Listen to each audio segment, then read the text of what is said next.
Entonces, vea, el pensamiento crítico debe llevarnos a un tema de debate, no de confrontación, pero sí el debate genera conocimiento y aprendemos mucho. Pero cuando solamente llegamos a las aulas, escuchamos, nos vamos y queremos ir corriendo a ver el mundial porque es a las 11 de la mañana los partidos, no estaríamos aprendiendo lo suficiente. Pero bien, ¿qué está cambiando en el mundo? Hay algunos asuntos. Aquí he colocado solo 5, pueden haber muchos más, pero lo que es la geopolítica y la fragmentación geoeconómica.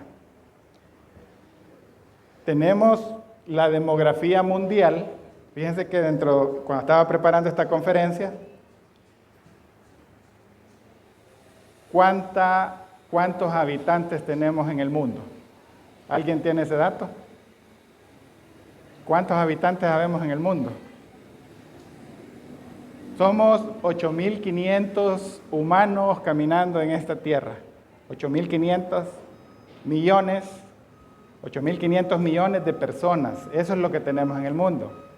Sin embargo, por ahí hay una página, ¿verdad?, que tiene información qué pasaría si ningún humano falleciera. Si ningún humano hubiera fallecido desde cuando apareció la humanidad, en este momento seríamos 108.000 millones de personas en el mundo. Y solamente habemos 8.500 millones de personas. Eso significa que hay alrededor de 100.000 millones de personas que han nacido o fallecido. Entonces todo eso marca un tema de demografía mundial. Tenemos polarización social y económica también, que no escapamos a eso. El Salvador está pasando por una etapa en la cual tenemos ese nivel de polarización. Algunos posiblemente lo ven desde la barda lateral, ¿verdad?, donde nadie quiere opinar. Otros pues participan igual, ¿verdad?, reciben digamos, la carga del debate a nivel de redes sociales o en persona, como sea, pero tenemos este tema. Las tensiones ambientales también, nada menos. Fíjense que algo interesante, como venimos temprano, estuvimos conversando con las personas que estaban ordenando aquí el local, que por cierto ayer se inundó.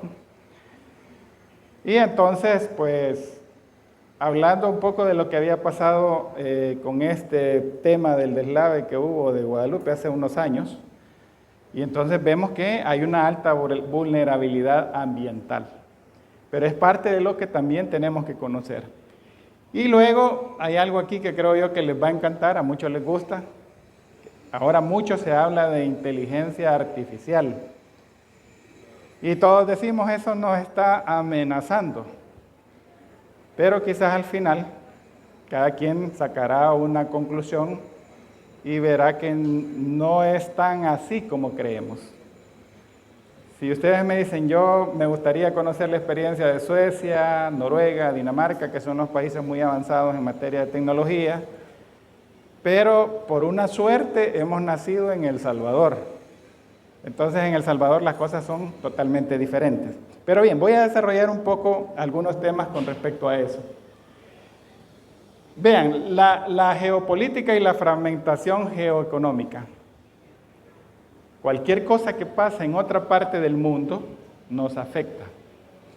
Si han estado al tanto de las noticias, tenemos en estos momentos una crisis de energía, que no la hemos sentido todavía porque muchos países habían tomado algunas previsiones, o sea, se habían preparado, tenían algunas reservas de petróleo, otros países habían iniciado una carrera en el tema de la energía solar, energías alternativas.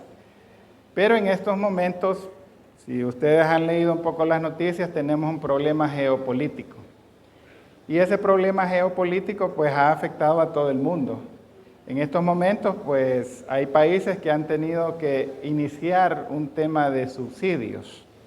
Allí vemos ya la introducción de algunos conceptos económicos para efecto de soportar todo ese tema de incremento de precios del petróleo.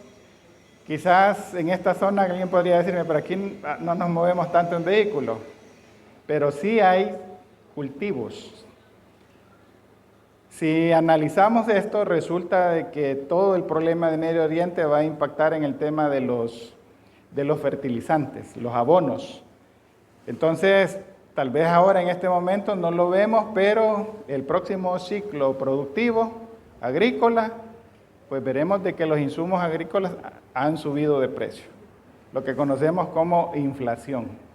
Pero vean, ese problema que se está dando en Medio Oriente, entonces nos va a afectar a todos, ¿verdad? Entonces parte de estos problemas y la fragmentación geoeconómica, y aquí voy a plantear un poco.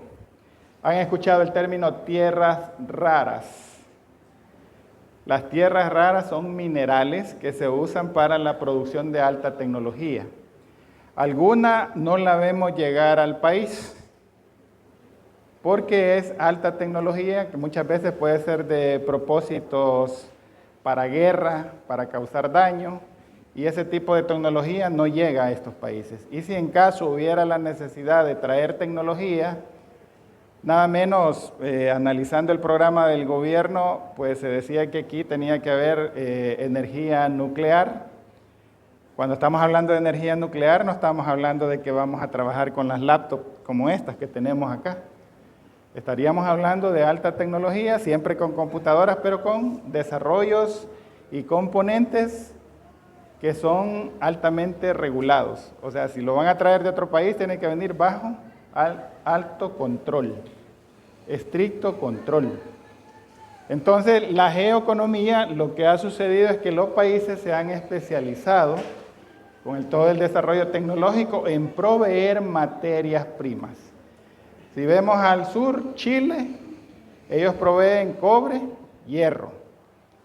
Todo el tema de recursos naturales, Brasil, Colombia, ¿verdad? Aunque ya saben que Colombia produce principalmente materia prima que puede ser bien utilizada o mal utilizada. Hablamos de cocaína, ¿verdad? Que se usa en la industria farmacéutica, pero que mal utilizada, pues se lleva para el tema de la adicción a las drogas.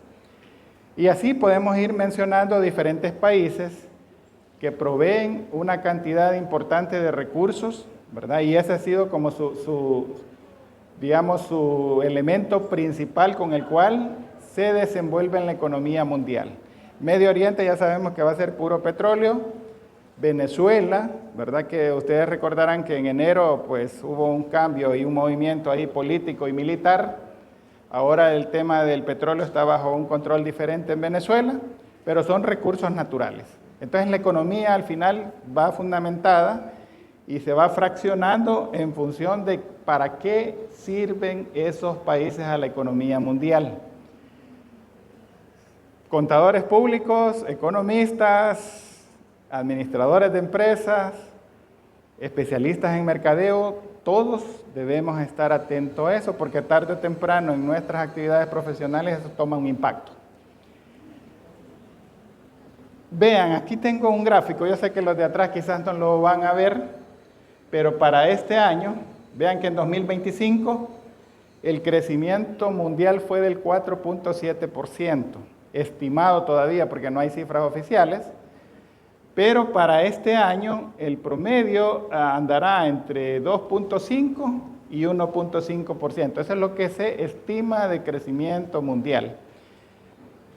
¿Por qué es esa variación tan grande? La mayoría de los organismos internacionales, como el Fondo Monetario, el Banco Mundial, ajustaron sus expectativas de crecimiento para el mundo a partir del mes de febrero, que fue cuando empezó, digamos, el conflicto entre Estados Unidos e Irán.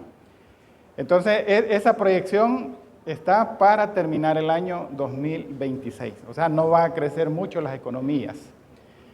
Por otro lado, y esto sí es para que lo anoten, no me vean como maestro, pero les voy a dejar algunas tareas. Es importante que en el contexto actual de lo que viene a futuro aprendamos a dominar lo que es la teoría de juegos. La teoría de juegos en estos momentos pues es como una tendencia. Sin embargo, da elementos para tener pensamiento crítico, para poder analizar. Y aquí pues nos hacemos referencia con este señor que es John Nash, ¿verdad? Que por cierto, hace 10 años falleció. ¿verdad? De 1928 a 2015, pero él hablaba del equilibrio, y así se llama, la teoría del equilibrio de Nash. Así, en síntesis, la pregunta o mejor dicho, la hipótesis sobre la que se basa este equilibrio es que todos los sistemas tienden al equilibrio, pero solamente se va a avanzar o se va a desequilibrar en el momento que una de las partes que forman ese equilibrio reciba incentivos para modificar su situación. Pueden aplicar teoría de juegos en el aula. Por ejemplo, si les pregunto a ustedes qué es lo que les motiva estar en un aula, ustedes me van a expresar una serie de elementos, esos se anotan. Le preguntamos a los profesores que cuál es el motivo de que ellos estén dando clases en la universidad y también tendrán sus propios motivos. El asunto es cuando encontramos esas diferencias y encontramos realmente qué es lo que pueden ceder los profesores, qué pueden ceder los alumnos. Ahí vamos a encontrar puntos, digamos, de concordancia, donde se ponen de acuerdo, pero habrán otros en los que no hay ningún acuerdo. Ahí es donde vienen otro tipo de reglas, ¿verdad? Porque aparece un tercer jugador en este caso, que es la universidad. Si analizamos esto en el año 2020, ¿qué hubiera sucedido si la pandemia nos hubiera tomado sin recursos tecnológicos? La mayor parte de estudiantes se hubieran ido de la universidad. Los maestros hubieran perdido sus trabajos. Si la universidad no hubiera tenido recursos tecnológicos para poder decir, miren, vamos a pasar a modalidad virtual.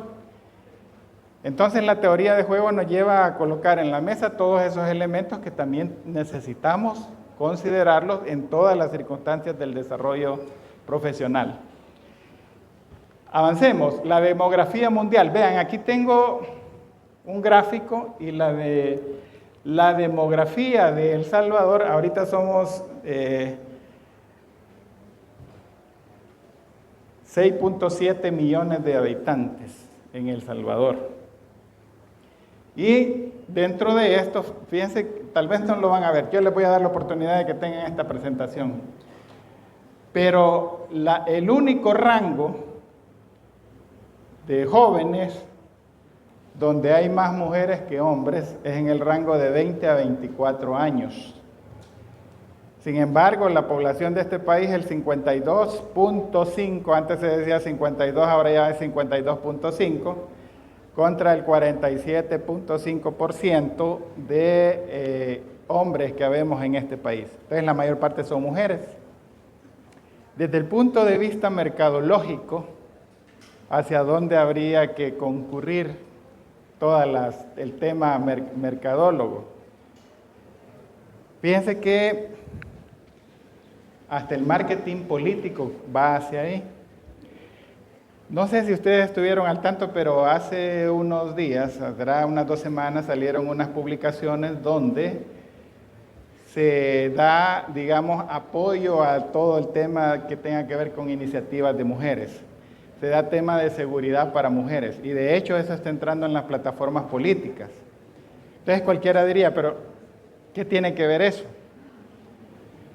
¿Qué tiene que ver eso? En realidad, si vemos esa cifra del 52.5% de mujeres en este país, en realidad, ¿quiénes van a decidir las elecciones en este país? Son las mujeres. Nosotros los hombres solamente vamos a apuntalar los votos, ¿verdad? Pero vean ahí el pensamiento crítico. Las mujeres se vuelven un objetivo de mercadotecnia política para estos 6 meses que vienen, ¿verdad? Por el hecho de que hay una composición en este país de mayoría mujeres. Y vean, se genera una pequeña cintura en este gráfico, ¿verdad? Donde la mayor parte podríamos decir que está entre los 13 y los 29 años. Esta es la población que tenemos en El Salvador. Desde el punto de vista mercadológico, desde el punto de vista de economía, desde el punto de vista de los administradores de empresas, desde el punto de vista de la posibilidad de los contadores para poder ir a trabajar, significa que luego de los 35 años en este país ya no se tiene oportunidades. ¿verdad? Tal como tenemos en estos momentos la composición demográfica. Pero eso no tiene que limitarnos, ¿verdad? Siempre hay posibilidades y hay que ser positivos en el sentido de que siempre hay espacios para poder desarrollarse profesionalmente. A nivel mundial es similar esa tendencia. Vean, aquí los 8.500 millones de personas que vemos en el mundo tienen la misma estructura. Muchos jóvenes en la edad media también, ¿verdad? De los 20 a 30 años igual tenemos casi la misma composición. Entonces, a nivel mundial está esto similar. Pero es importante que conozcamos el tema demográfico, ¿verdad? Porque nos va a servir para nuestro desarrollo. En cuanto a la polarización social y económica, fíjense que ya hace unos días publiqué un tema de estábamos contratando personal, pero resulta que no encontramos. Entonces, aquí hay una pregunta de fondo y que tiene que ver ya con el mercado. Esta es una realidad. Nos pasa en San Salvador porque muchas veces sale una plaza y ¿cuál es la primera pregunta que hace alguien que anda buscando trabajo? ¿Cuál es la primera pregunta? Esa es la primera pregunta. Y estamos así como en modo automático. Yo quiero aplicar, pero la primera pregunta es ¿cuánto pagan? Entonces, ahora en estos momentos, digamos que el enfoque principal de buscar trabajo es el tema de ingresos. Ese es el enfoque principal. No me preguntan, mire, ¿qué es lo que voy a hacer? ¿Verdad? Si va a estar acorde a mis responsabilidades ese sueldo. Pero normalmente esa es la primera pregunta. No es que esté mal, ¿verdad? Pero los administradores de empresas ya experimentados, cuando reciben esa primera retroalimentación del candidato de cuánto me van a pagar, créanme que en ese momento están firmando la hoja de salida, ¿verdad? Todavía hay algunos que se ponen un poco más complejos. Nada menos recuerdo el año pasado que estaba en ese proceso y llega, era una persona ya graduada y me dice, yo no he trabajado en contabilidad, pero quiero que me paguen $1,500 para ir a aprender. Esa fue la respuesta, $1,500 para ir a aprender, ¿verdad? Entonces le digo yo, bueno, déjenos su currículum porque, ¿verdad? El proceso debe continuar. Pero $1,500 para ir a aprender a alguien que nunca ha trabajado en contabilidad, difícilmente. Estamos en El Salvador, ¿verdad? Y las condiciones aquí son diferentes. Pero bien, entonces todos estamos enfocados en el tema de ingresos. Sin embargo, hay un coeficiente de Gini, que es el que mide el tema del ingreso y las desigualdades, y resulta que en el caso de El Salvador es de 39.8, que quiere decir que no está tan concentrado, ¿verdad?, que en cuanto a las capas de menores ingresos. Entonces significa que toda la mayor parte de capacidad adquisitiva en El Salvador y el tema de control de activos, bienes, propiedades, todo eso está concentrado en personas de más altos ingresos, ¿verdad? Tenemos una gran masa que gana muy poco en este país, ¿verdad? Quizás la mayoría, bueno, el año pasado por ahí se filtró alguna información pública. Si vemos las estadísticas del Seguro Social, la mayor parte de sueldos son de salarios mínimos. Ese es el promedio que tenemos en este país, ¿verdad? Entonces, por eso es que este indicador es tan bajo. Vayan haciendo cuentas de eso, porque todo eso al final tiene una afectación profesional. La calidad de vida.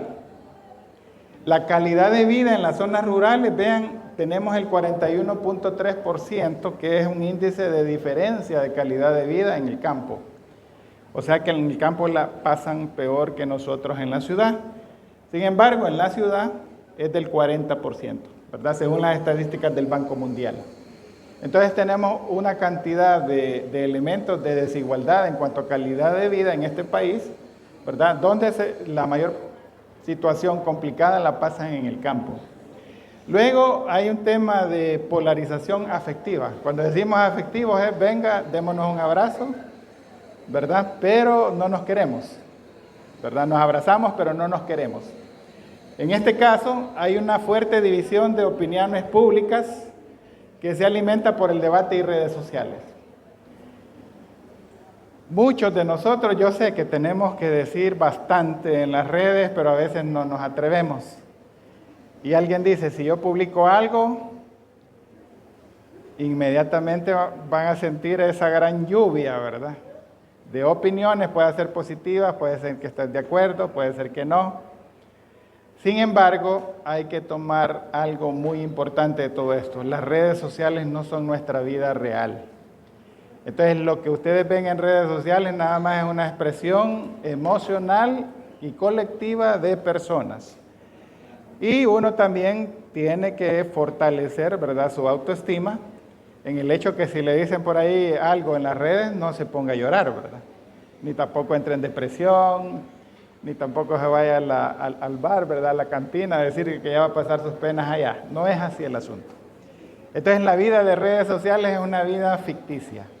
No es la verdadera vida y eso es lo que tenemos que separar, ¿verdad? Pero el debate, pues, existe en nuestro medio.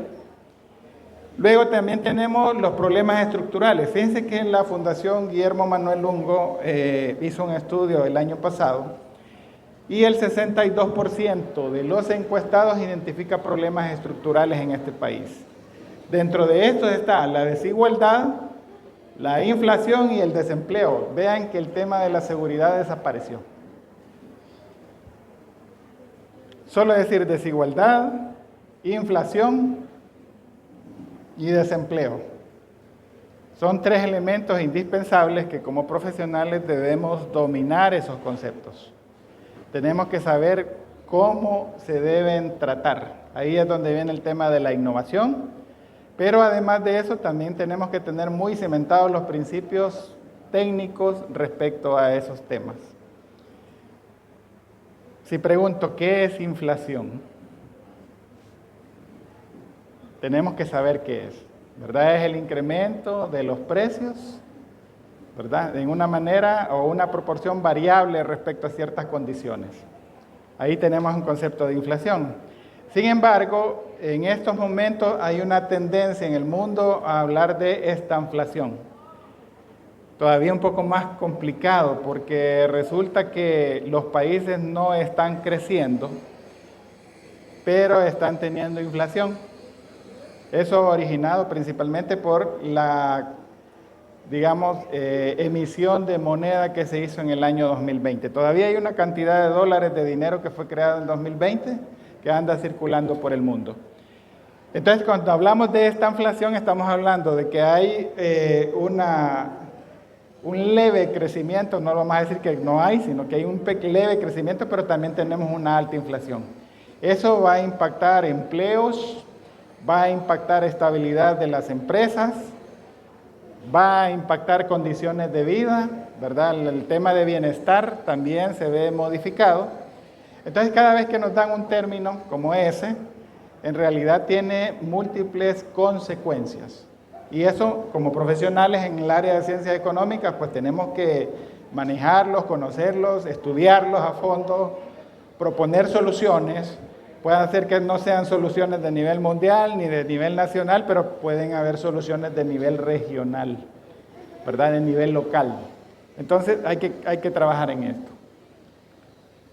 Luego las tensiones ambientales, principalmente, vean, estos datos de estos tres asuntos de tensión medioambiental están considerados y extraídos de datos de entidades oficiales del gobierno de El Salvador. Dentro de estos hablamos de una vulnerabilidad hidrometeorológica.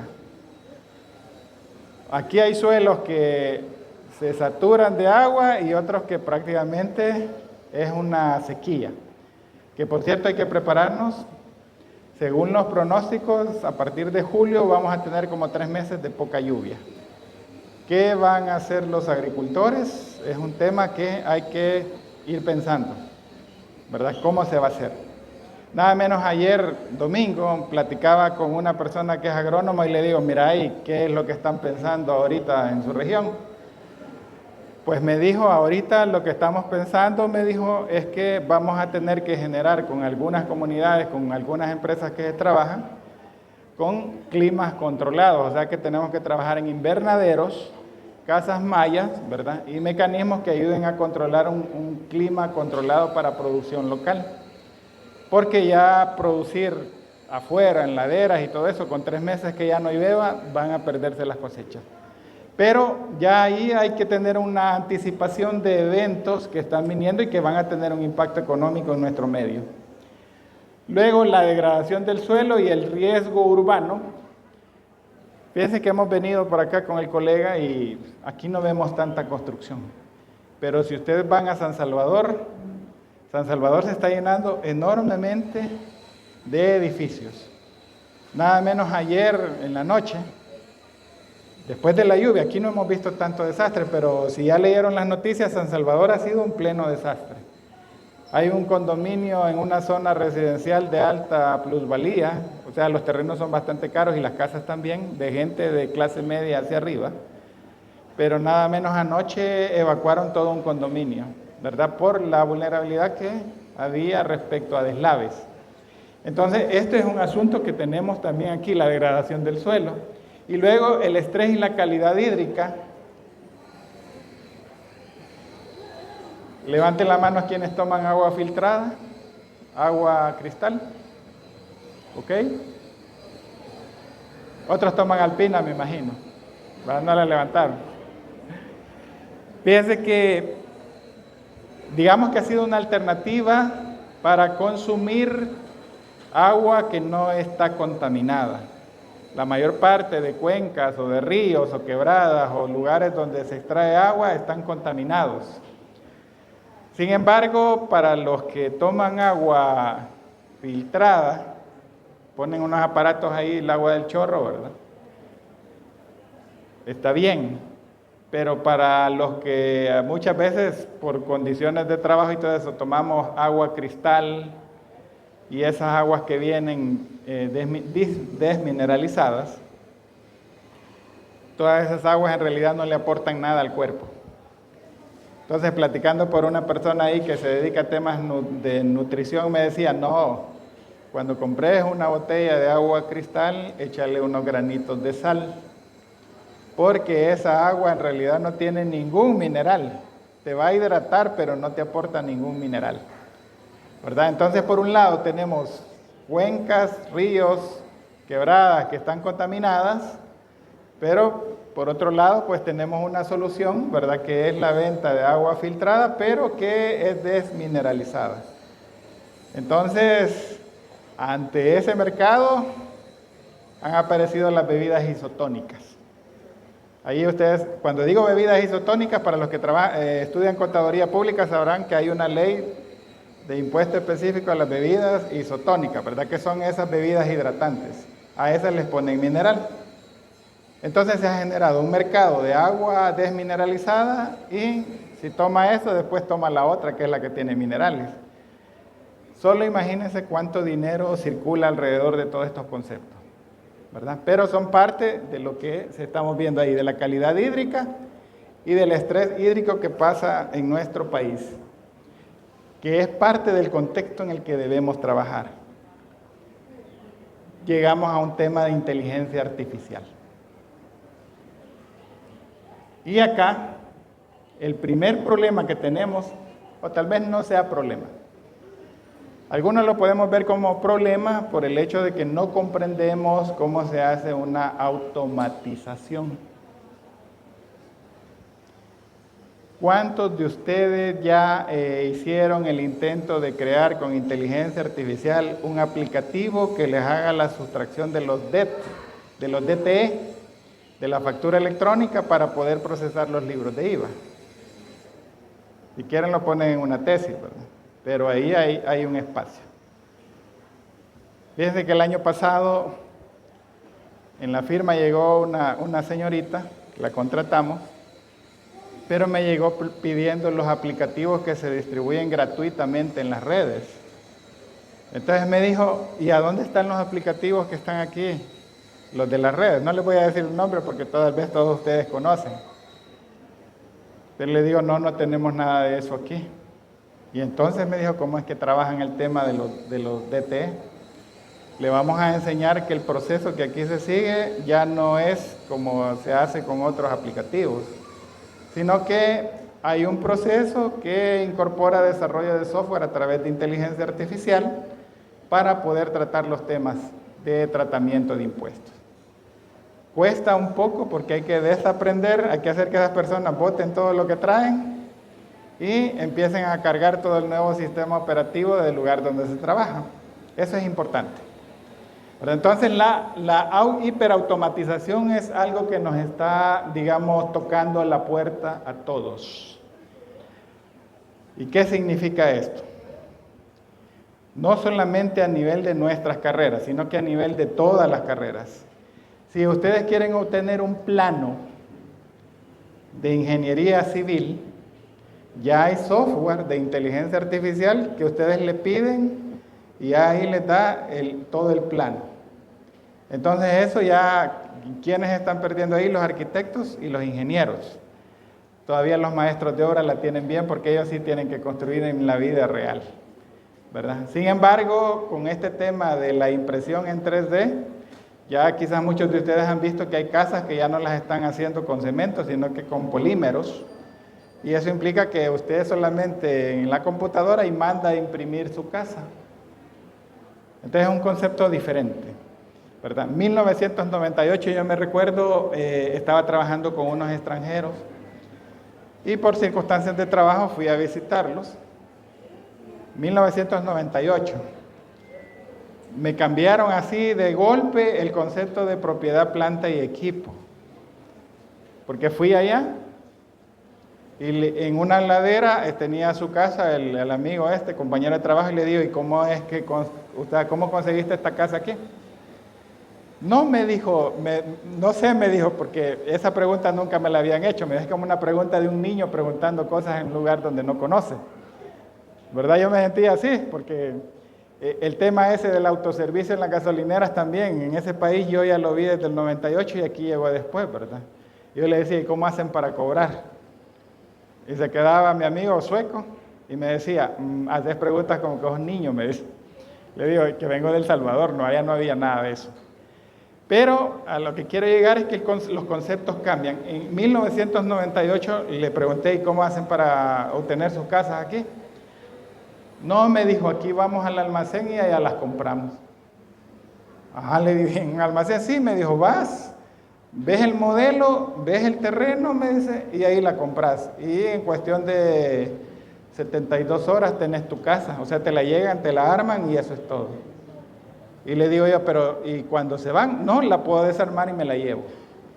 Entonces el concepto de casa que uno tiene acá en El Salvador es esa construcción, ¿verdad? De que algo que no se puede mover. En otros países ese concepto cambia. Vean, 1998 ya los conceptos ya habían cambiado en otros países y ahora menos, ya está cambiando totalmente eso. Nada menos veníamos conversando ahí y decíamos, ahorita se construye todo y se calcula con inteligencia artificial. Hay muchos productos que están diseñados, incluyendo viviendas, para que duren lo que tarda en pagarse el crédito. Si ustedes tienen su iPhone 17, creo que es el último, ¿verdad? O no sé cuál es. ¿Quién tiene un 17? Nadie. Pero resulta que si lo toma a crédito, va a pasar alrededor de 18 meses pagándolo. Y en 18 meses va a tener el primer fallo. ¿Verdad? Porque la tecnología se está diseñando justamente para esos periodos.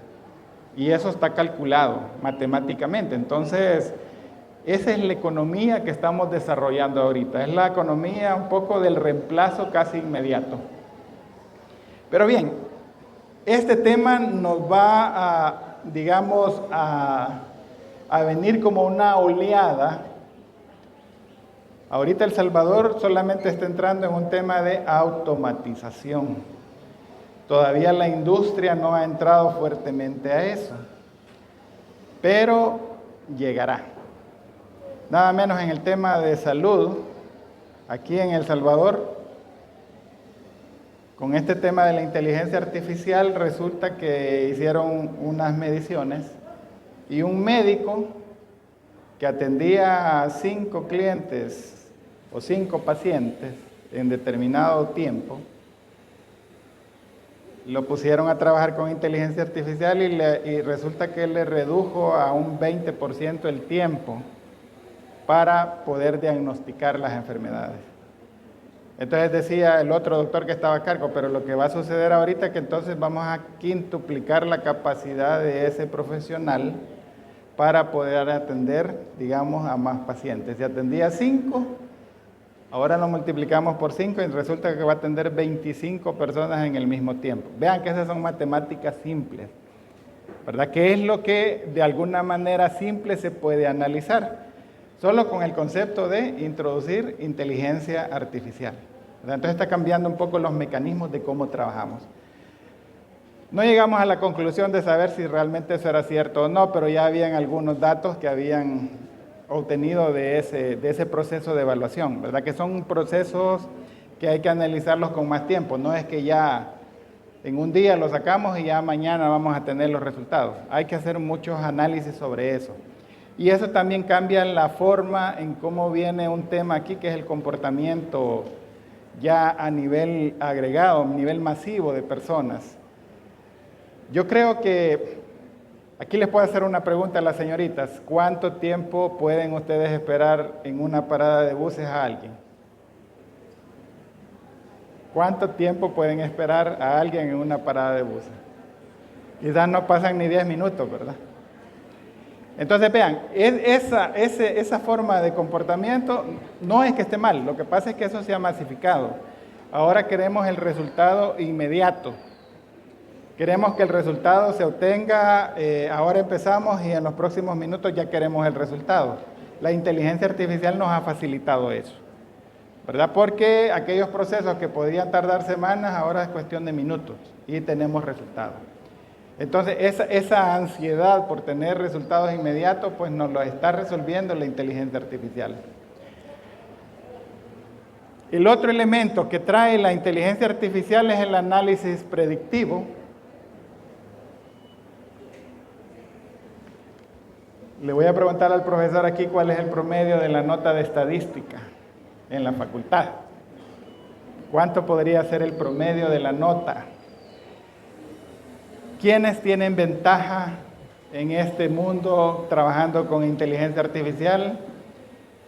Son aquellos que se han profundizado en lo que están estudiando. Y la matemática y la estadística, eso se ha vuelto una base fundamental. Entonces, si llevan estadísticas o ya las cursaron, pues hay que volver otra vez a los libros y aprender bien esto. Porque eso es fundamental. Fíjense que allá en 1906, aquí les voy a dar otro dato, un matemático, Francis Galton, hizo un experimento que se ha venido replicando por varias décadas. En 1906, en una feria ganadera, me imagino que aquí en San Vicente hay varias ferias ganaderas en el año, entonces hizo el experimento así de sencillo. Le fue preguntando a la gente y tenían un buey que lo iban a vender. Y le fueron preguntando a cada persona que indicara cuánto era lo que podía pesar ese buey. Entonces empezó, ¿verdad? Algunos le decían, mire, tal vez unas 1,100 libras, otros 1,250, 1,175, etcétera, etcétera. Y empezó a preguntarle a todas las personas. Por supuesto que habían personas que podían haberle dicho, mire, eso solo pesa 500 libras, un buey. Entonces, después de haber obtenido una cantidad importante de datos, empezó a sacar la media. Entonces resulta que esa media se aproximó bastante cerca al peso real de ese buey. Ahí apareció entonces un concepto bastante importante, ¿verdad? Porque ha sido base para el desarrollo de los algoritmos. Y es el tema de la sabiduría colectiva. Entonces partimos ahí también de una situación, un teorema que se planteó de que a más personas que se les pueda preguntar sobre dicha circunstancia y todos van coincidiendo y se saca una media, eso se va a aproximar a la medida que queremos probar. ¿verdad? Lo más real posible. Entonces, si nosotros aquí en la facultad sacamos, por ejemplo, un promedio de notas de todos los estudiantes, posiblemente vamos a llegar a un promedio de la nota estándar, por decir así, del estudiante de la facultad. Eso se ha replicado enormemente y ha servido de base para muchas cosas. Por ejemplo, el clima, ¿cómo se predice ahorita? Con estos modelos matemáticos y principalmente fundamentados en las teorías de Francis Galton, ¿verdad? Para el tema de predicciones. Entonces hay que seguir trabajando mucho en eso porque la inteligencia artificial sí nos ayuda a generar mayor predictibilidad de todo lo que podemos aproximar en el futuro. Tenemos la inteligencia artificial generativa. Ahorita se está trabajando por la inteligencia artificial general. La inteligencia artificial general es multimodal, o sea que no va a haber ninguna área del conocimiento que no pueda resolver la inteligencia artificial general. Entonces hacia eso vamos. Por cierto, el último modelo de la inteligencia artificial de Claude lo han prohibido para los extranjeros en Estados Unidos. Así es que la última inteligencia no va a llegar a ninguna parte del mundo, ¿verdad? Principalmente por los problemas que tiene Estados Unidos en este momento. Y la razón es que la empresa Anthropic sacó ese modelo de inteligencia artificial, pero como ya anteriormente le habían negado al gobierno de los Estados Unidos el uso de inteligencia artificial para manejar la guerra con Irán. Entonces eso ha tenido una represalia, ¿verdad?, contra esta empresa y ahora se le ha negado que esa inteligencia artificial se ponga a disposición del público. Pero bien, ahí viene la inteligencia artificial generativa también. Muchos de ustedes creo que ya la han usado. En su nivel, creo algunos tal vez en el nivel gratuito. Sin embargo, en la medida que empiezan a usarla, la inteligencia artificial aprende. Y toda la humanidad que estamos usando inteligencia artificial, estamos entrenando esos modelos. Por eso es que se siente muy natural hablar con la inteligencia artificial. Ahí en sus teléfonos, ¿quiénes tienen instalado Gemini? Los que tengan instalado Gemini, pues ya habrán sentido que están conversando con un humano. Entonces tienen capacidad de generar, digamos, expresiones humanas, no así para otros asuntos, como digamos que queremos reforzar estudios, pues eso es bastante fuerte, digamos, en el aporte de instrumentos de aprendizaje. Entonces, esto, digamos, nos está invadiendo. Luego la personalización a escala. Mucho del mercado ya no se está vendiendo en productos genéricos, sino que ahora ya se está ajustando a las necesidades propias del consumidor. Por ejemplo, en tecnología, ya sabemos, por ejemplo, los que trabajan en marketing, qué tipo de máquinas utilizan. Son las Mac. Ellos no utilizan máquinas con Windows como nosotros, sino que para ellos está destinado las Mac. Para los que se dedican a temas de desarrollo de videojuegos, que yo creo que quizás ahorita también hasta las costumbres han cambiado, ¿verdad? Porque muchos, ustedes andarán tal vez en una media de edad entre unos 24 o 25 años, pero no me van a negar que todavía llegan a la casa a jugar, ¿verdad? Los videojuegos. Entonces, para ese tipo de personas está destinado otro tipo de equipo. La ropa, los accesorios que usan las señoritas, todo eso ahora ya viene personalizado. Y si no, veamos también en las tiendas, por ejemplo, si no se personaliza un producto, ¿qué hay en los, venden unas, ¿cómo le llaman aquí? Milindrujes, no sé cómo le dirán, pero son ese tipo de productos para poder fabricar accesorios de belleza. Entonces, si no le parece la personalización, pues simplemente va y compra y se fabrica sus propios productos. Se va a YouTube y ahí usted aprende y ya con eso. Entonces vean que el tema de la personalización a escala también se maneja con el tema de inteligencia artificial. Y luego la optimización científica. La creación de nuevos materiales, porque ya hay experimentos donde la inteligencia artificial ha sugerido aleaciones que en ningún momento se le hubiera ocurrido a un humano.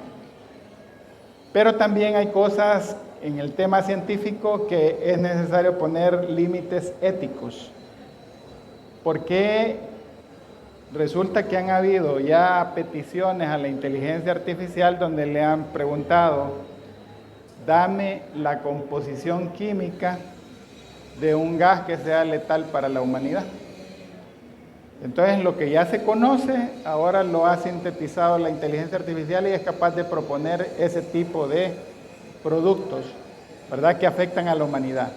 Entonces, hay que poner ciertos límites también en cuanto al tema ético, ¿verdad? Y si van a desarrollar un producto de inteligencia artificial, es importante, y estas grandes empresas lo tienen, han contratado filósofos en inteligencia artificial, porque están también tratando el tema de la ética, hasta dónde la inteligencia artificial puede generar productos que no vayan a afectar a la humanidad. Y ya lo vamos a ver ahí con un tema que se llama progreso, ya vamos a entrar en eso. Pero bien, ¿qué es lo que está generando esta inteligencia artificial?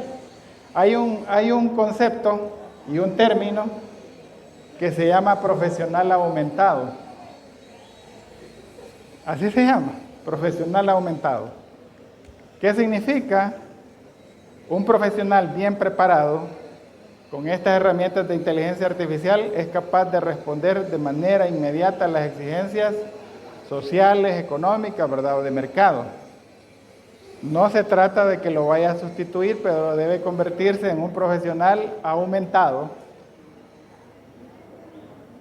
No sé, ¿cuántos de ustedes anduvieron cazando Pokémon?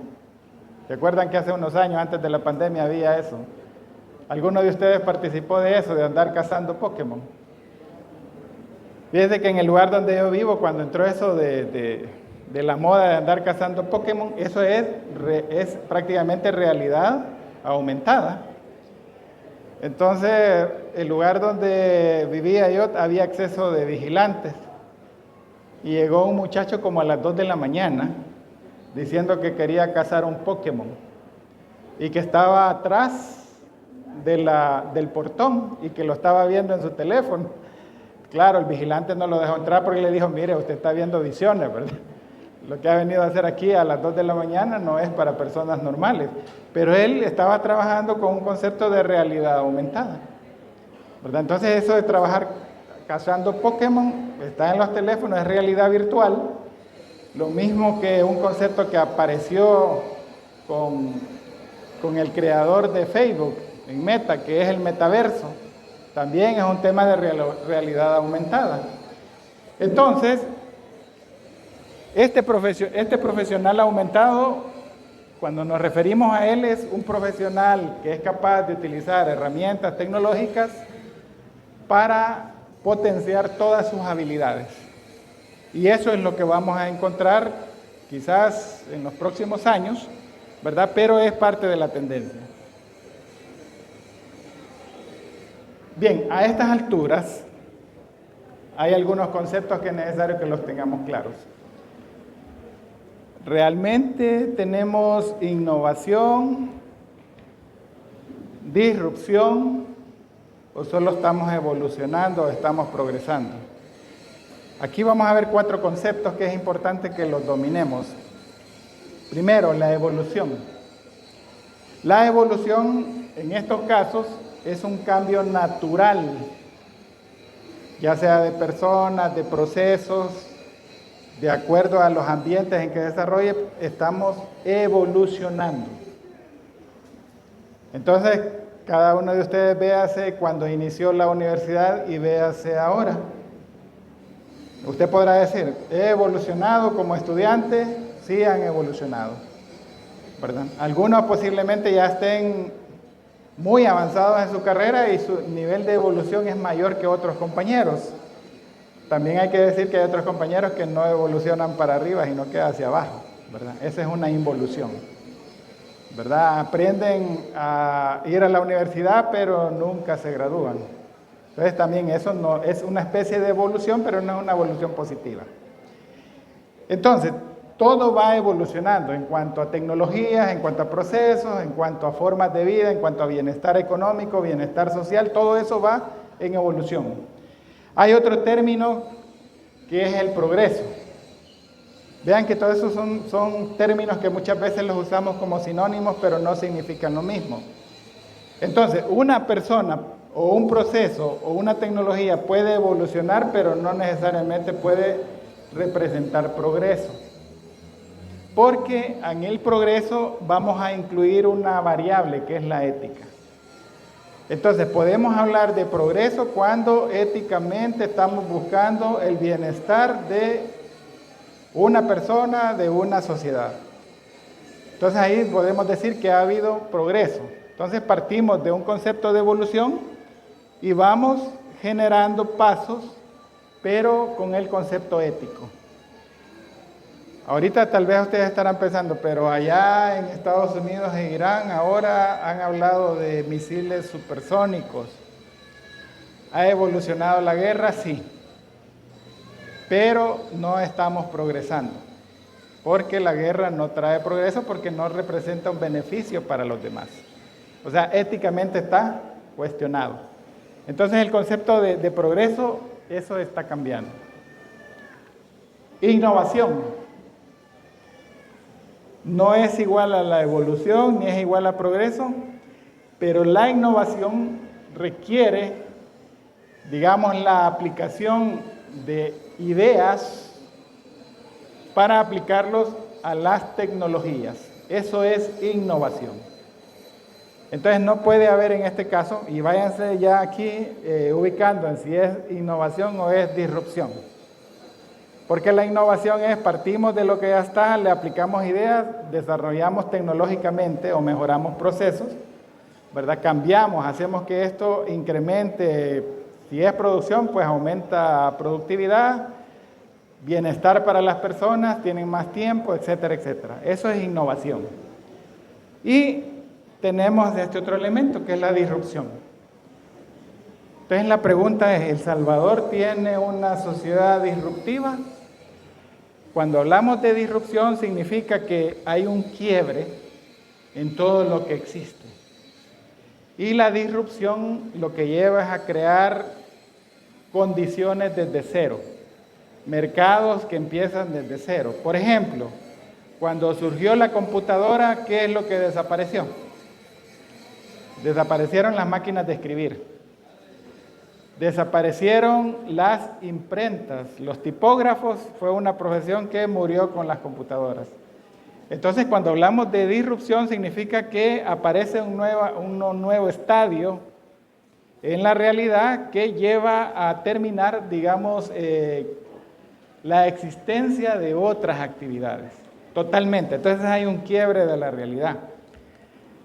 Si yo les digo, ¿habrá disrupción en el área contable? Yo escribí hace poco una publicación, porque la contabilidad del cargo y abono desde Pacholi, todavía seguimos haciéndolo así. ¿En economía habrá disrupción? Pues son todavía cosas que hay que irlas pensando, porque eso implicaría un quiebre total de las condiciones. Ahora, como vimos en una lámina ahí, ¿tenemos hiperautomatización? Sí.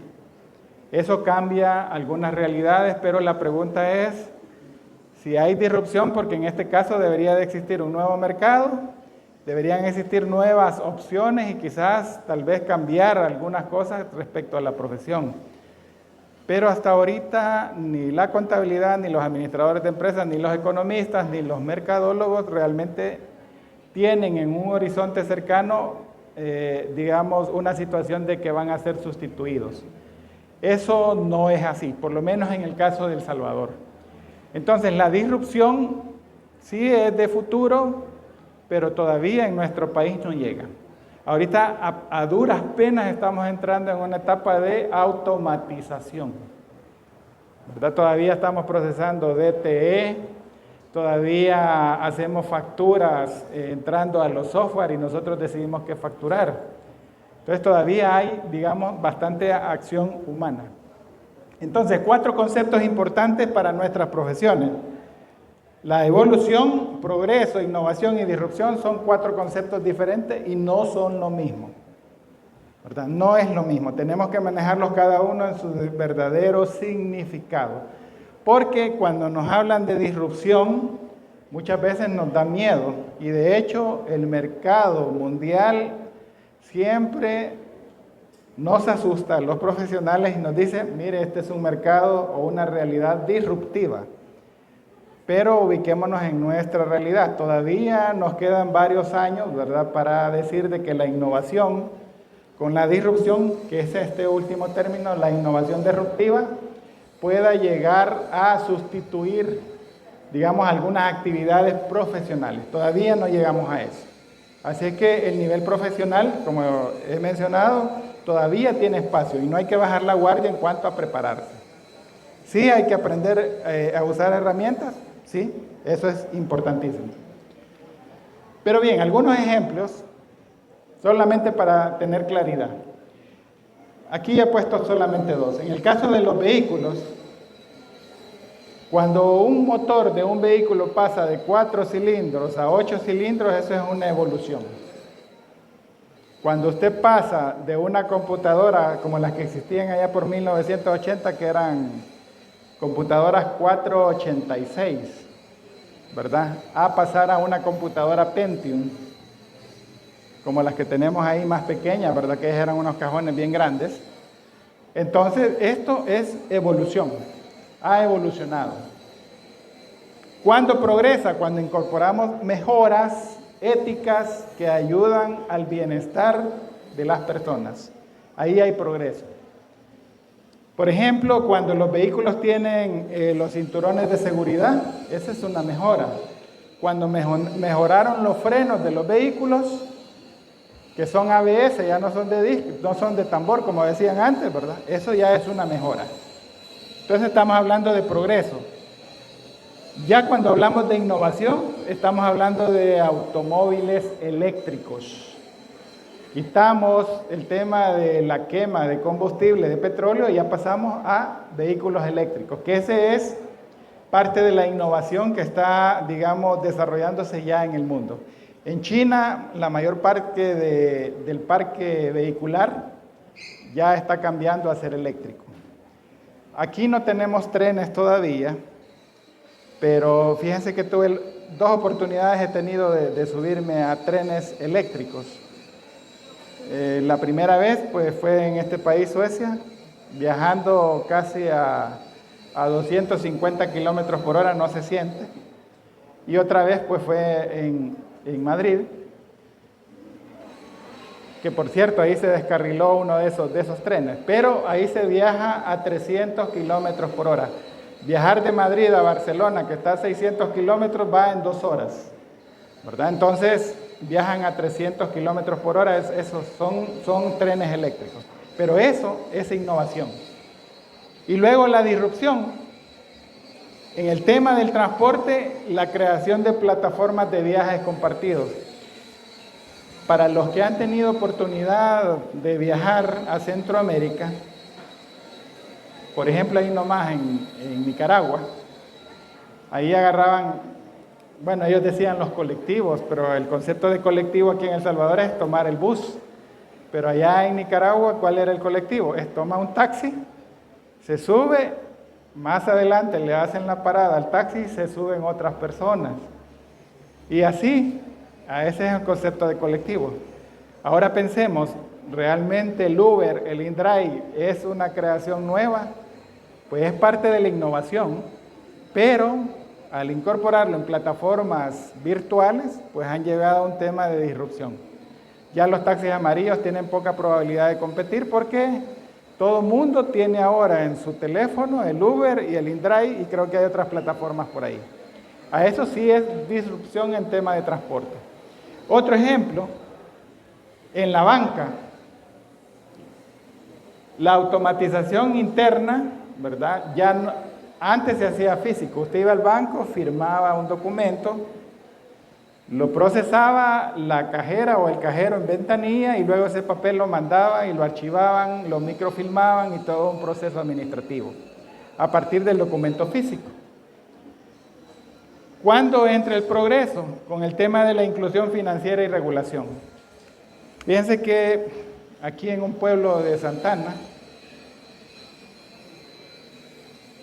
ustedes pueden ir a una tiendita allá y resulta que esas tienditas son corresponsales del banco.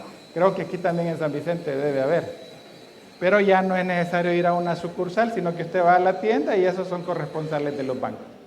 Entonces, en este tema del progreso es que llegamos al tema de la inclusión financiera.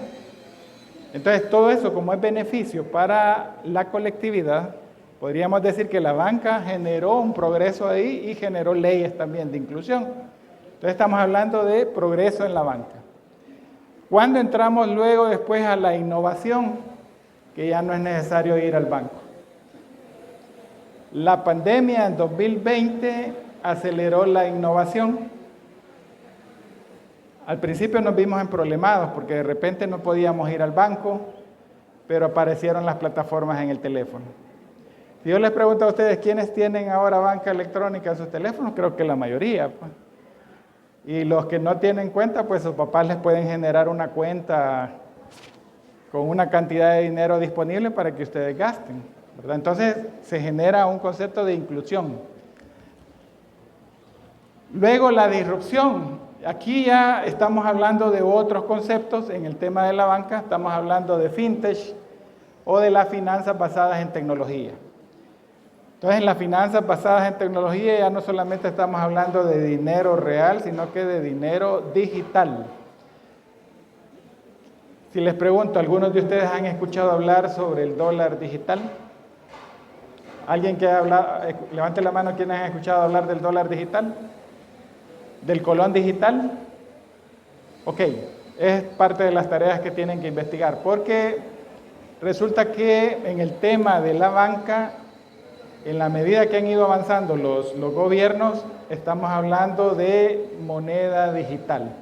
Significa que ese dinero ya no lo vamos a tener físicamente, sino que va a estar prácticamente en nuestros móviles, en nuestros teléfonos. Y desde ahí va a poder comprar y gastar, los sueldos los va a recibir ahí. Y eso está avanzando rápidamente. Nada menos esta semana han venido unos inversionistas del extranjero y me dicen, mire, fíjese que nosotros vamos a trabajar en las fincas porque se van a dedicar a cultivar café. Pero el problema que tenemos es que a los trabajadores aquí en El Salvador no tienen una cuenta bancaria y les queremos pagar por transferencias, pero además de eso queremos ver si los podemos llevar al tema de Bitcoin. O sea, son inversionistas que todo su dinero no está en moneda dólar, sino que lo tienen en Bitcoin. Pero el problema que tenemos, me dicen, es que no podemos pagarle los sueldos a los trabajadores, ¿verdad? Los jornales en las fincas no les podemos pagar porque no tienen una cuenta bancaria. Entonces, pero ya ellos ya están pensando en cómo van a superar ese problema. No dudo que en algunos meses ellos ya van a tener la solución sobre eso. Pero bien, estos son ejemplos de cómo se aplican los 4 conceptos. En cuanto a la innovación, debe llevarnos a un tema de disrupción con el tiempo. Allá pueden ser innovaciones de productos o servicios, de procesos, ya sea organizativa también. Vean que todas las organizaciones están ahora en este caso cambiando a modalidades que le llaman de home office, o sea, de trabajo en casa. De hecho, algunas empresas en San Salvador ya están cambiando esa modalidad, solamente trabajan de lunes a viernes y los días sábados hacen trabajo de casa. Ya no se llega a trabajar a las oficinas, ¿verdad? Sino que se hace trabajo desde casa. Entonces las organizaciones están cambiando también en cuanto a eso. Y de marketing es donde más trabajo hay en estos momentos en temas de innovación. Bien. Pero vamos a las profesiones. ¿Cuántos tenemos aquí de contaduría pública? Un tercio quizás. ¿De administración de empresas?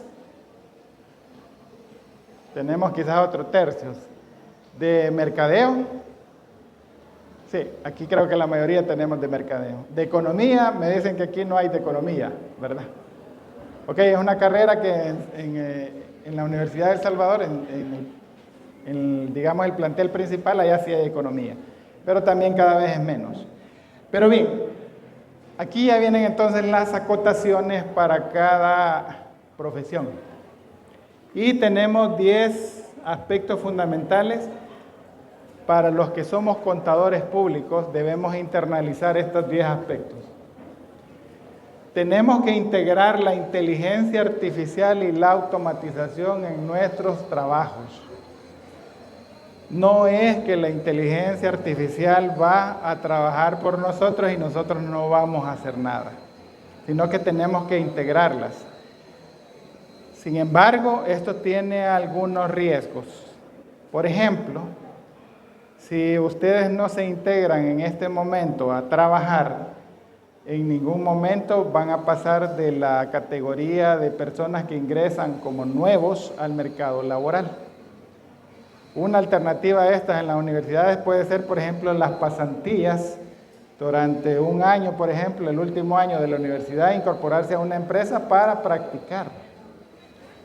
Porque si solamente se gradúa y no tiene experiencia, resulta que esos trabajos de no tener experiencia y de llegar a aprender, esos ya están siendo sustituidos por la inteligencia artificial.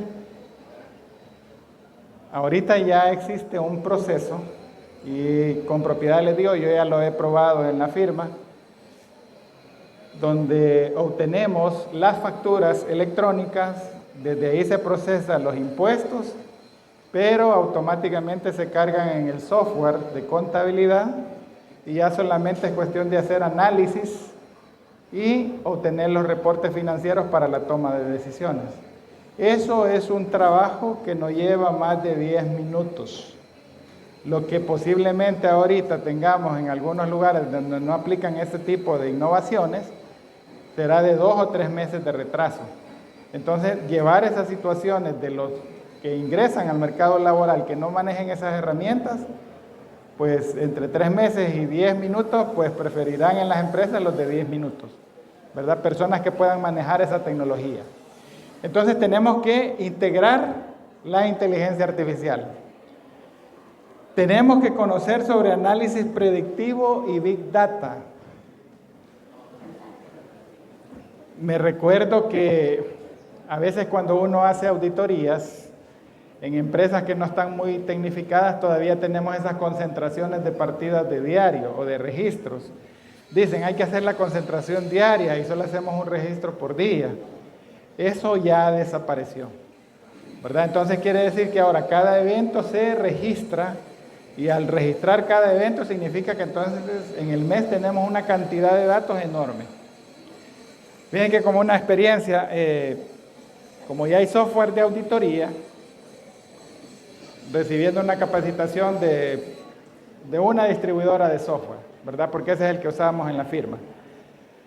Pero yo pensando, ¿verdad? Un cliente grande aquí en El Salvador, les digo, miren, fíjense que tenemos alrededor de 50,000 registros para poder hacer esta auditoría. Entonces le pregunto yo al ingeniero, ¿y es posible con este software trabajar esa cantidad de datos? Su respuesta fue así.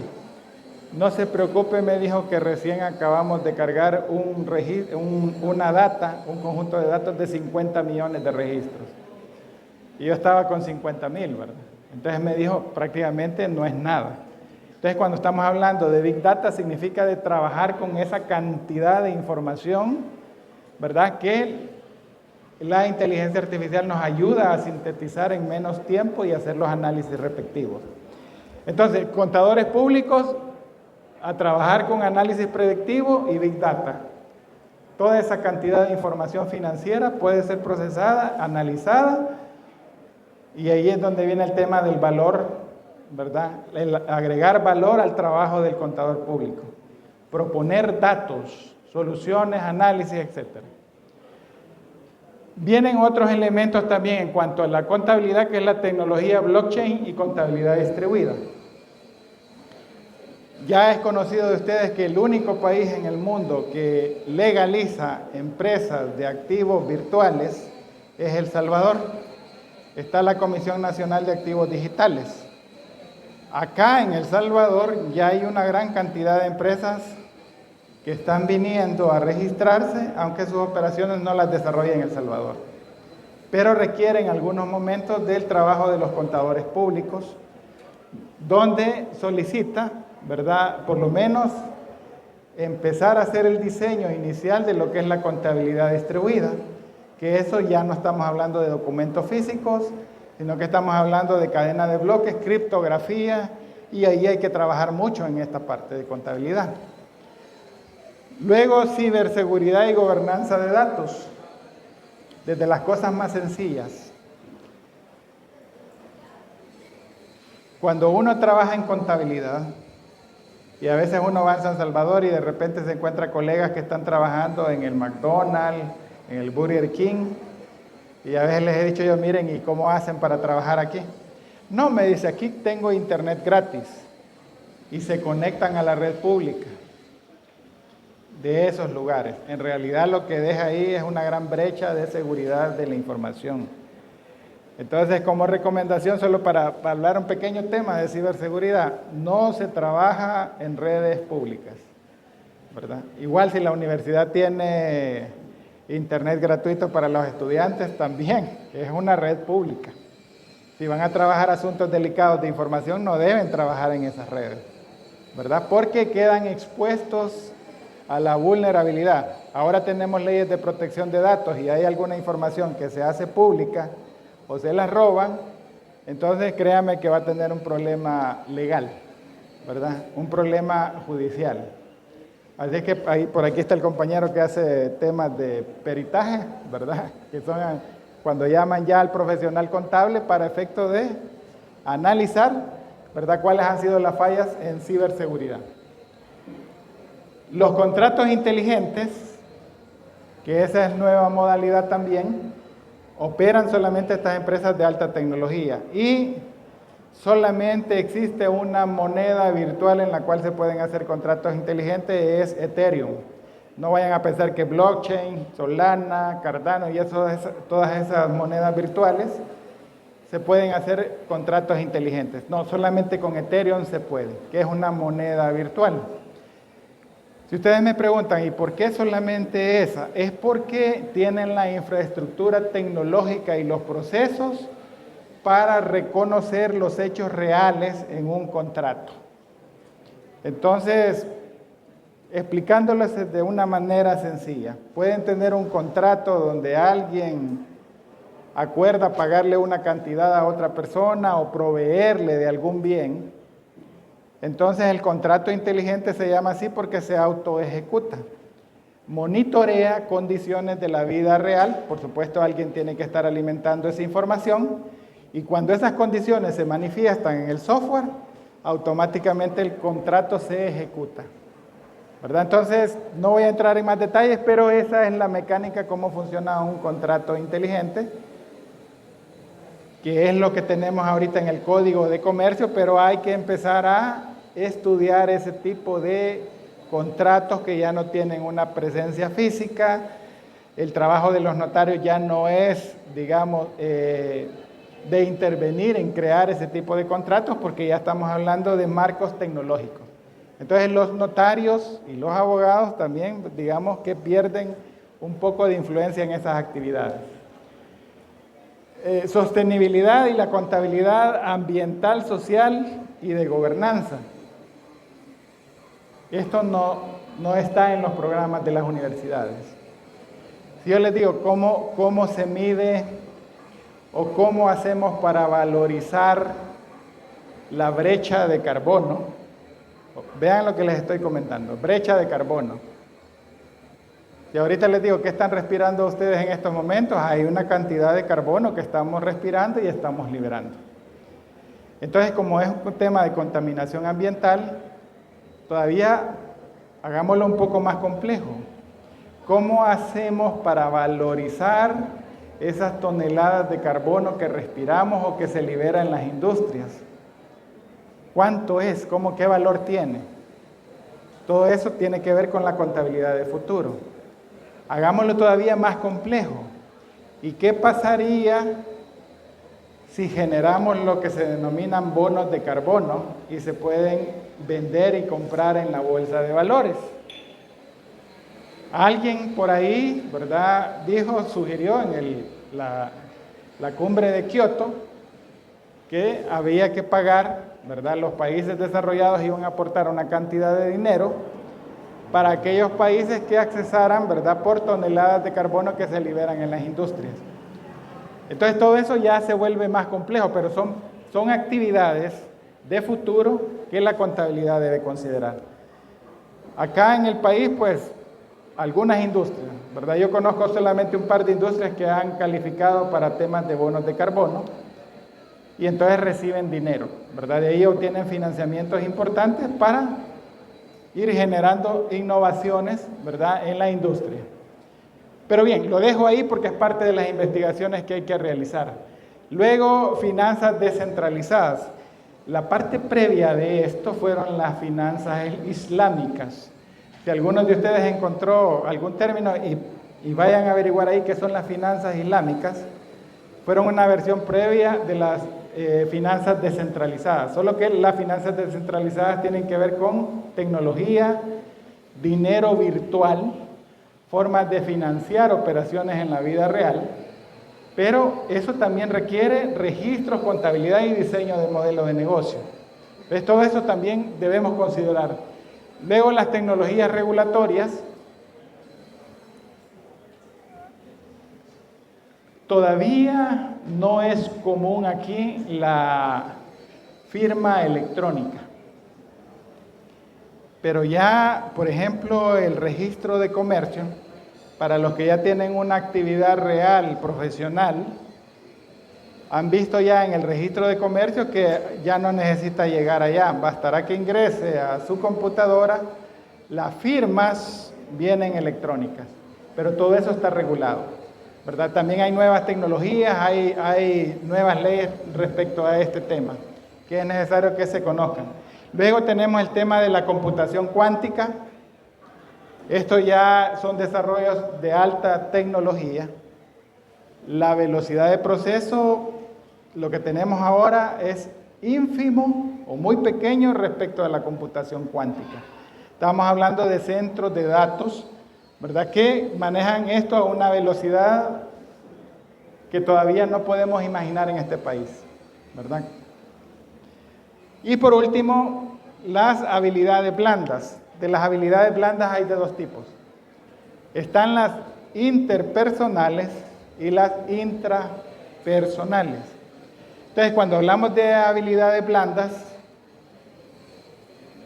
si yo les pregunto a ustedes, ¿cómo está su concepto de trabajo en equipo? ¿Verdad? No me vayan a decir que es así como el meme, ¿verdad? Estamos trabajando en equipo y se están tirando los platos, los lápices y todo, ¿verdad? Entonces, el trabajo en equipo es parte de las habilidades blandas, parte de ser proactivo es parte de las habilidades blandas. También las habilidades intrapersonales, por ejemplo, ser empático con el colega que está trabajando es parte de las habilidades, esas son intrapersonales.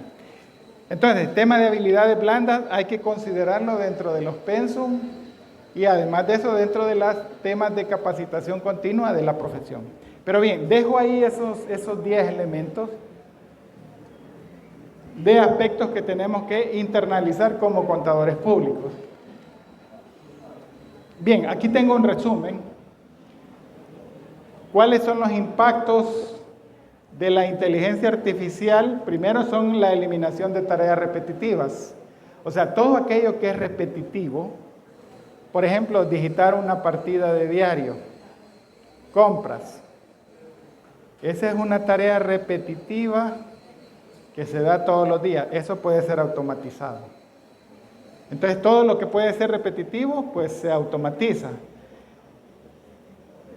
El tema de analítica avanzada, o sea, ¿para qué nos van a servir los datos? Es parte de lo que mencionaba del valor adicional, ¿verdad?, que el profesional puede dar. La auditoría también tiene que cambiar, porque ahorita, ¿cuándo nos contratan para hacer una auditoría? Cuando ya terminó el año. Nos nombran en mayo, pero usted puede estar diciendo, mire, quiero llegar a revisar y no le dan acceso hasta que termine el año. La auditoría pasa a un concepto de auditoría continua. Hay que estar enlazados con datos, ¿verdad? En tiempo real. Los cambios en la facturación también digamos, algunos elementos que obligan a que nuestra profesión se actualice. Ahorita el Ministerio de Hacienda acaba de liberar los instructivos de facturación electrónica 2.0. Se supone que ya son los últimos cambios a efecto de disminuir todas aquellas inconsistencias de información que se tenían por la diversidad de programas que se han puesto en marcha, ¿verdad? Hay tanta gente ahora brindando servicios de facturación electrónica que cada uno tiene un formato diferente. Entonces todo eso ha generado un gran problema, digamos, para poder consolidar toda la información en el Ministerio de Hacienda. Pero todo esto ya digamos, se ha tomado cartas en el asunto. Luego tenemos otra serie de elementos que tienen que ver con los 10 aspectos que debemos internalizar como contadores públicos. ¿Quiénes siguen en esta carrera? Los profesionales en economía. Como esta carrera no hay acá, voy a pasarlo un poco rápido, solamente hablar de algunos asuntos.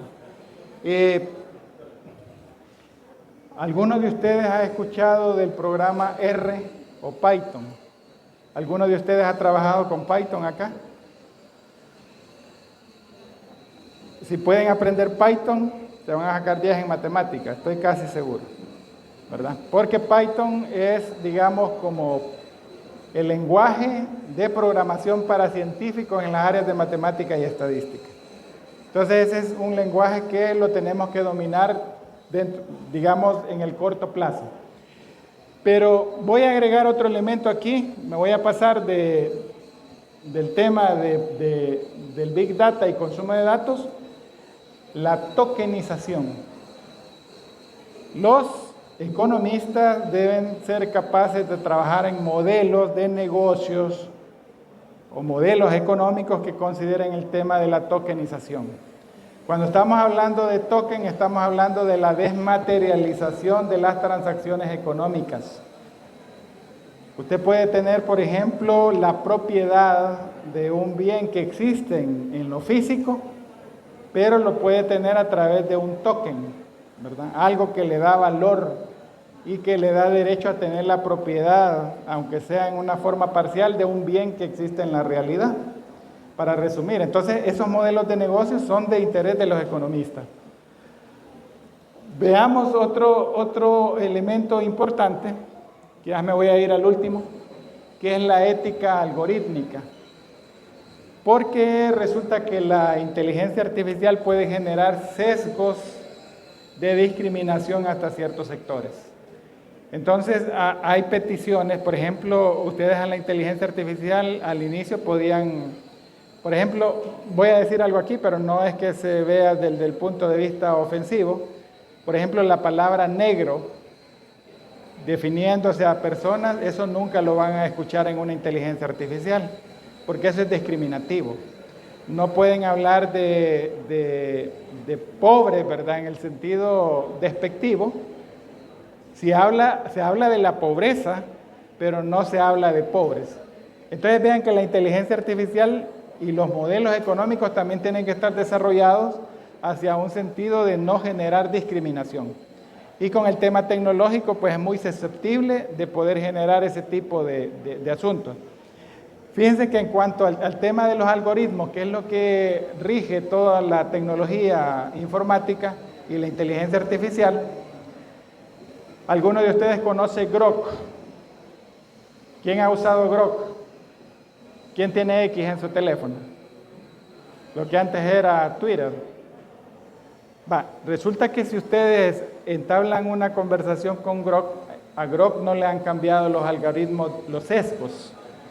Entonces resulta que con Grok usted puede generar un tipo de conversación y el sentido que va a obtener o las respuestas muchas veces vienen sesgadas, ¿verdad? Ahí estamos hablando de que a veces existen frases discriminatorias en Grok, pero es algo que a la inteligencia artificial no le han corregido. Entonces Grok no lo podrían utilizar para generar temas de ética algorítmica porque tiene esos sesgos que llevan a discriminación. Entonces, este es parte también de lo que los profesionales de economía deben considerar. Voy a pasarme esta, que era el resumen para los economistas. Vamos con los administradores de empresas. La toma de decisiones basadas en algoritmos. Vean que no está sustituyendo el trabajo del profesional, pero toda la información que se está procesando en estos momentos requiere de algoritmos. El algoritmo es una instrucción informática que incluye medidas matemáticas para procesar, digamos, un aspecto de la realidad. Entonces, las decisiones en estos momentos pueden llevar a un tema de decisiones algorítmicas. O sea, no están basados en datos. Ya no dependen de que una persona le entregue un informe. Fíjense que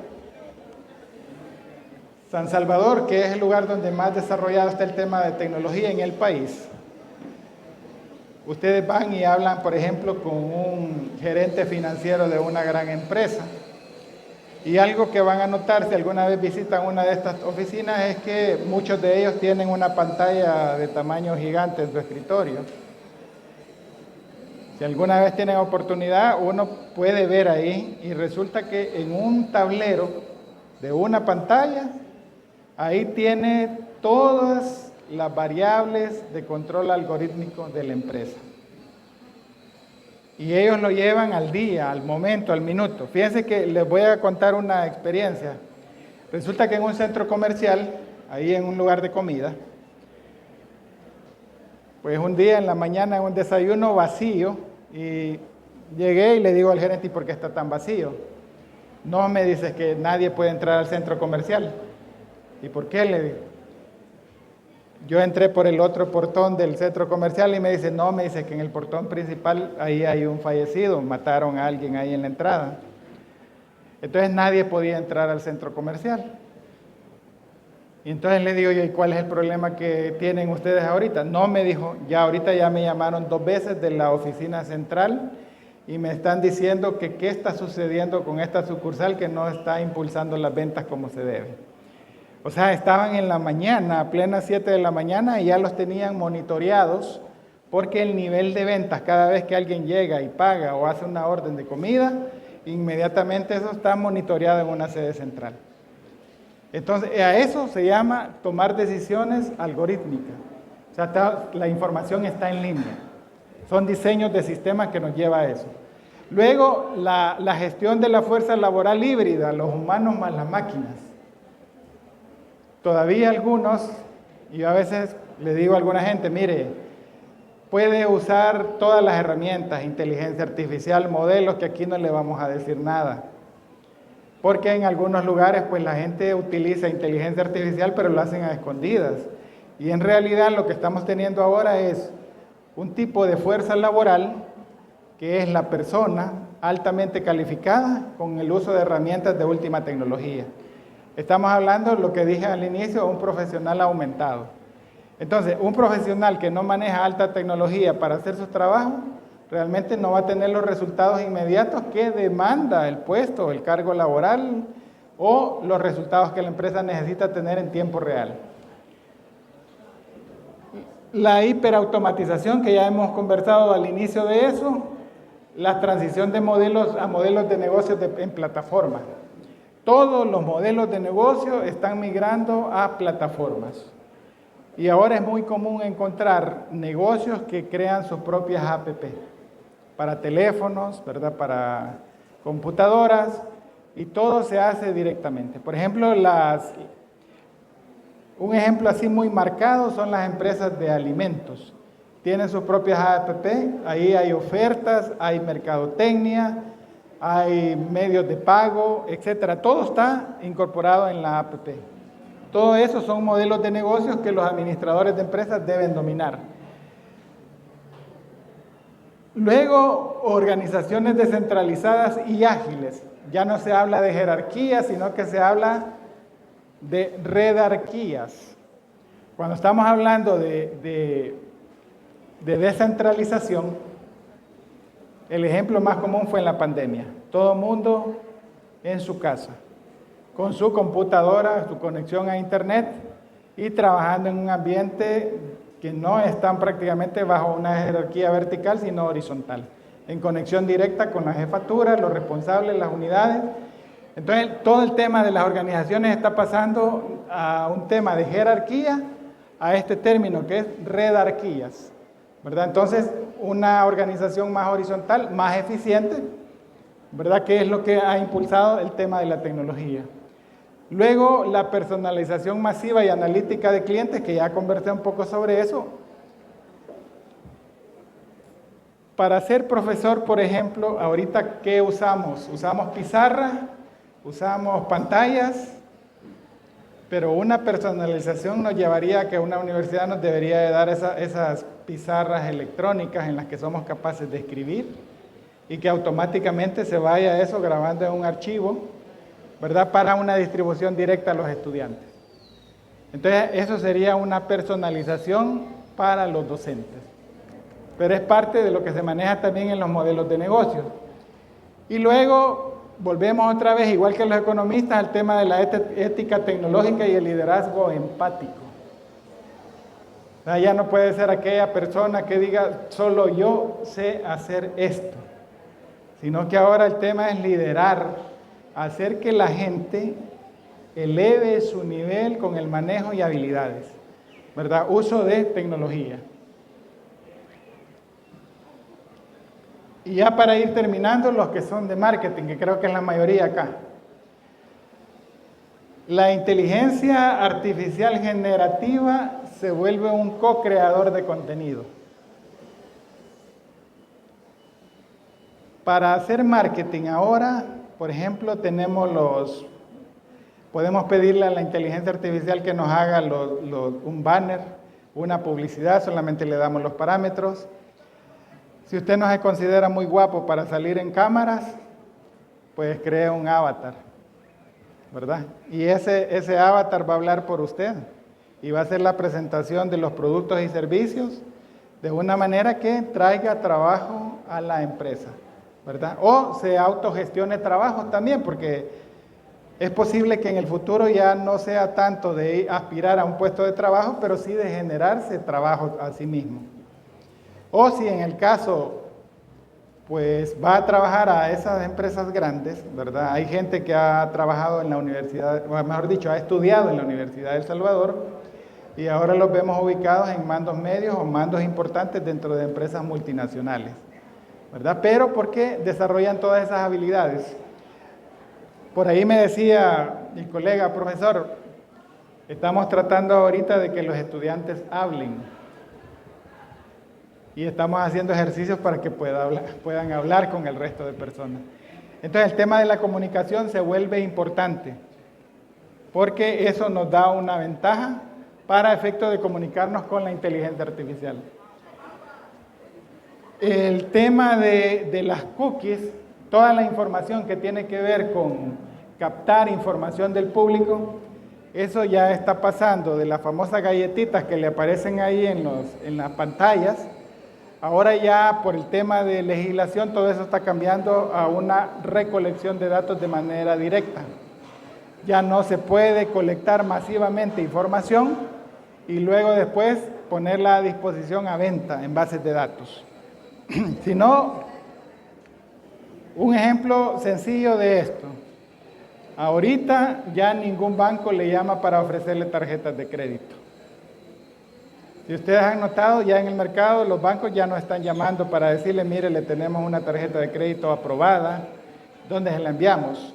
Todo eso ha cambiado porque con la legislación del desarrollo de tecnología y protección de datos, todo eso se ha cambiado. La recolección de datos ya se vuelve de carácter privado. Ya ninguna empresa puede usar deliberadamente o a voluntad la información de los consumidores para hacer negocios. Entonces todo eso está cambiando en el tema de marketing. La computación espacial y experiencias inmersivas, ese es un concepto. Aquí yo no he visto ninguna tienda, pero hablando con personas de otros países, uno puede colocarse las gafas comprar productos, incluso virtualmente los puede manipular. Ya usted solamente los está viendo. Y una vez que termina de convencerse que está en capacidad de comprarlo, pues lo solicita y se lo envían. Entonces las cadenas logísticas tienen un gran trabajo ahí. Pero esa realidad inmersiva en la que estamos llevando a todos los consumidores es parte de lo que los trabajadores de marketing están haciendo. Ya no se trata de que vayamos al centro comercial, que podamos ver los productos que queremos adquirir, sino que ya se están llevando canales donde se llama realidad inmersiva, ¿verdad? Realidad aumentada. Entonces, de esas van a ser los mecanismos de hacer ventas en un futuro bastante cercano. Y por último, ya para ir terminando, el tema de tokenización y los nuevos programas de lealtad. ¿Quiénes han usado el navegador Brave? Escribe Brave. ¿Quién ha usado de aquí ese navegador? Brave. Si alguien lo ha usado, solamente comentarles. Resulta que este navegador, por cada vez que usted visita páginas, le va generando un programa de lealtad, pero ya no le da dinero, sino que le da monedas virtuales. No es un anuncio publicitario, ¿verdad? Porque estamos hablando de la parte mercadológica. Pero ese navegador ha incorporado los programas de lealtades, que si usted usa eso, ese programa le va generando una cuenta en la cual le va pagando con moneda virtual. Son los programas de lealtad. Y resulta que muchas empresas con sus programas de lealtad, como los que tenían las empresas de vuelo, ¿verdad? El tema de las millas, ese concepto de millas está cambiando y está pasando a un modelo de recompensa a través de activos virtuales. Tokenización. Entonces, esos son los modelos a los que la mercadotecnia, el marketing está llevando a todos los consumidores. A un modelo de recompensa, pero ya no con viajes ni millas, sino prácticamente recompensas en moneda virtual, ¿verdad? O token que le adjudican la propiedad de algún bien o alguna obra. Hacia ese camino vamos con el tema del marketing. Bien, a manera de conclusión, la innovación está dando pasos veloces a la disrupción. Entonces el tema, el futuro disruptivo va a llegar rápido. Eso que nos va a hacer prácticamente cambiar los modelos de cómo trabajamos como profesionales. Y hay que estar preparados para eso.